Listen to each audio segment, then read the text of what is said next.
WhiteRa currently is up 2-1 in this series. Chill, what do you think that WhiteRa will be doing on this fourth set?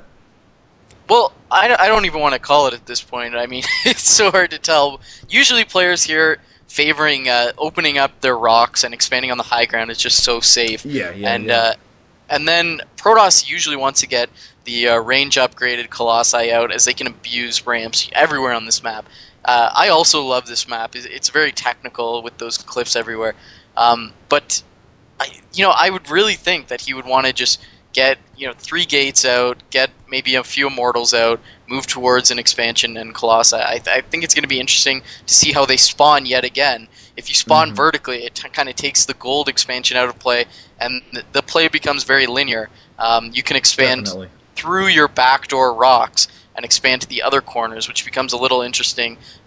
If you spawn cross positions or horizontal positions, then it's basically just a straight line of expansions up and down as you move towards the gold, then break down the rocks and basically take your entire side of the map. So I think that's going to dictate what they do largely in this set. Yeah, that's one thing that I absolutely love about this map, is that not only are there tons of tactics that you can abuse with all the cliffs, but the expanding patterns are super cool. The way that players will sometimes take their natural at their front and skip their backdoor in favor of the gold. Sometimes players Yeah. favor getting the backdoor and then the gold, or the backdoor and then the natural. There's just so much variety. So without any further ado, let us pop directly into Game 4 between WhiteRa and TheLittleOne. WhiteRa currently up 2-1 in the fourth place match of the Altitude Team Liquid Invitational. So the game is just about ready to load. And once it gets started, I will let Chill know, so that way we can have a nice syncaroo.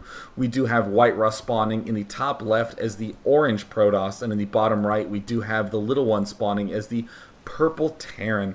So it is cross positions at this point. Looks like TheLittleOne has been choosing predominantly Terran in this entire tournament. So what do you think is a good opening for Terran, especially considering these cross spots?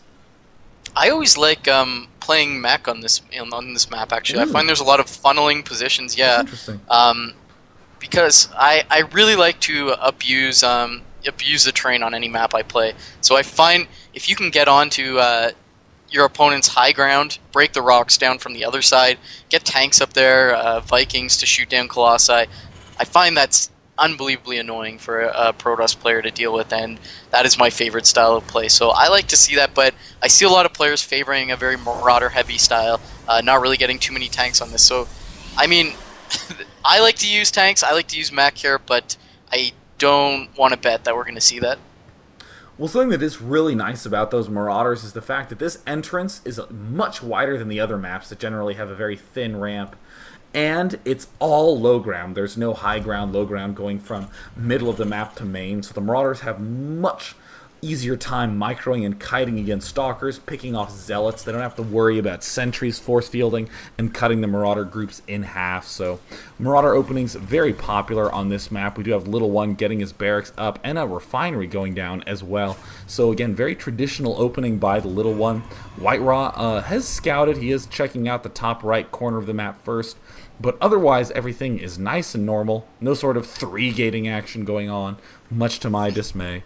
But Yeah. either way, very typical I stuff. was looking at WhiteRa's split actually, and as you said, he does that F1 click style where he sends the probes one at a time. And I was, I haven't really seen that from too many players. I knew it was an option, but I was looking at if he actually gets any benefit from that because it just seems like so much effort, and it appears like he doesn't. He gets 50 minerals right as his probe finishes, which is what you get if you do 3 and 3. So I'm surprised he goes through all that and gets largely no benefit from it that I can tell. Looks like the barracks is done here, orbital command going up, and I'm interested to see. Actually, he's getting 2 Marines before putting any sort of add-on in that. He's got a lot of gas. TheLittleOne does right here. He's already at 100 gas, putting down a factory now. Wow, so going a very quick factory opening on this map.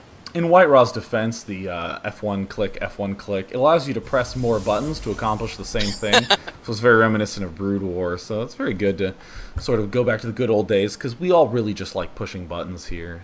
Looks like we see no transition yet from WhiteRa. He's just getting out 1 Stalker. He's getting out Warp Gate. Oh, very unorthodox, because that's orthodox for every other Protoss player except for WhiteRa. And look at WhiteRa building the pylon in the Blizzard specifically designed pylon cradle here. The, hey, hide stuff here place. You know, people build banelings here. People hide Hellions. And, of course, we also have the pylon going down as well. And even though this is the obvious spot, most normal place in the world for the proxy warp gate, Little One hasn't even had the opportunity to leave his base yet. He is just continuing to make Marines. Tech Lab going down on that factory as well. So going to be very curious to see how this Marine tank push is going to turn out. Yeah, I'm surprised he's not going for the 1-1-1 build as you were talking about before, which is moving out with a reactor on your barracks, unsiege tanks, and you move out with a single Raven, and that's actually very strong. Look at this Stalker just running right in. Look at him dealing damage on these Marines. Oh my god. This is like a range upgraded Dragoon in Brood War, just coming in, forcing all the Marines. They're just in a full retreat. SCV's forced to be pulled there. Oh my god. This tank needs to get out ASAP, because this Stalker is being very, very annoying. Yeah, I mean, when WhiteRa gets one Stalker, it's generally lights out if you don't have a tank, apparently. But unfortunately, the tank does finish, so Little One will have to do a nice little push here, and WhiteRa will be retreating. But again, oh my god, Stalker's being warped in at this right pylon. Ooh, I don't know if this is going to work out. Look, the Little One's going cross-map. There is just two Stalkers here, and tanks do so much damage to armored units unsieged. They actually deal damage unsieged to an armored unit faster than they do when in siege mode. Just incredible damage output. One Stalker pops right away. And oh, look at this. Stalker's counterattacking into the main. The Little One trying to build a bunker. A tank is nowhere near finished in the main. It looks like this push, this FD style push by the Little One, needs to do tons of damage right away. Oh my god. Ghost Academy going down for Little One. Huge blunder trying to get that Ghost Academy up. She does not have the resources to support that, and the Little One is in a full-out retreat with this FD push. Looks like he will try to take out this Stalker, but this is an ugly position to be in for Little One. Yeah, actually, this tank that's just going to complete now in the main base of the Little One was supply blocked for quite some time when those Stalkers moved in. And the surround in the middle. He has units coming from both sides. See you later, Marines, and no more tank. And of course, now I will pass the mic back to you, Chill.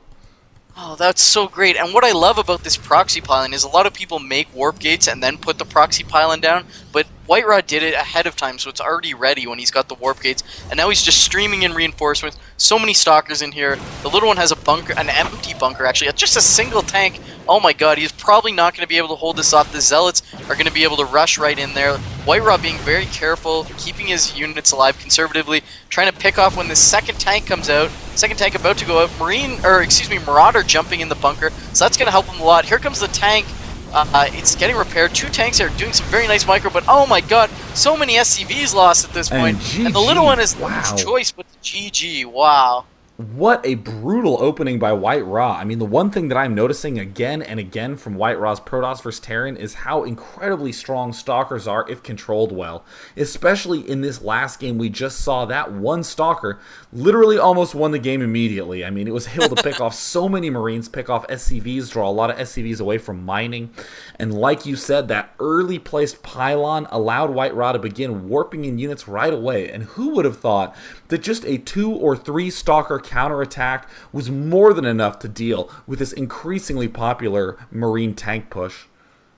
Yeah, I also like that when the Little One got into the main base of WhiteRa, he warped in all Zealots to deal with that, which is very smart. Had he warped in Stalkers, that tank would just take him out so easily, and that forced the Little One, that triggered him to turn around, run away, and that let WhiteRa just sandwich everything and take the game quickly there. Mm-hmm.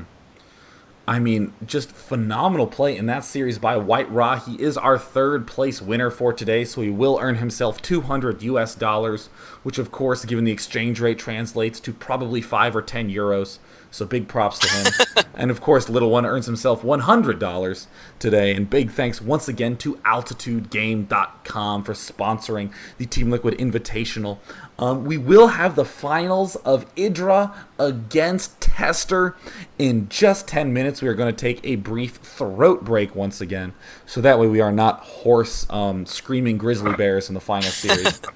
Yeah, so I just want to say... Yeah. I just want to say before we go that that Reddit thread is still alive and strong, so if you got 10 minutes to spare, take a look in there, post a comment if you feel like it. It would help us out. And now time to give us 10 minutes to spare. So we will see you in just 10 minutes. We will be back with a little bit more Idra versus Tester action in the finals of the Altitude.com Team Liquid Invitational.